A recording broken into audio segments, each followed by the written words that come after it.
Hi guys! Welcome back to my channel, Almasiki Vlogs. And guys, for today's video guys, late upload nga pala guys. Ito nga pala, magpapamigay tayo ng chocolate. Actually guys, ito yung natira kong chocolate. Nakita ko sa bag ko, may natirang isang box na chocolate. Pirero na chocolate. Ayun, ganon. Kaya guys, ayan, sabi ko ganda sa kanila, pumila sila at magbibigay ako ng chocolate. Ayan, syempre yung mga apo ko, pamangkin, mga anak ng kapatid ko, ayan. Natuwan-tuwa sila at sabi nila, kailangan pare-parehas ng ng bigay walang lamangan, ganon.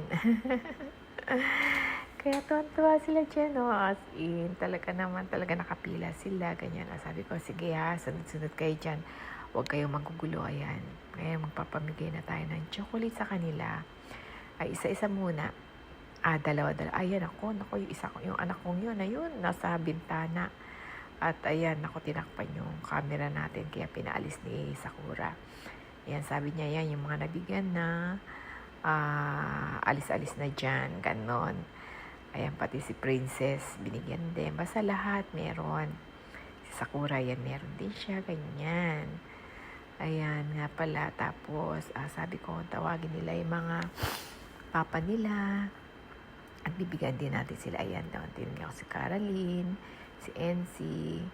Ayan, tapos, syempre, yung mga natitira, sabi ni Sakura, sa akin na lang yung natira, gano'n. Sabi ko, walang lamangan, lahat kailangan pare-parehas, pantay-pantay para walang away-away. Ayun.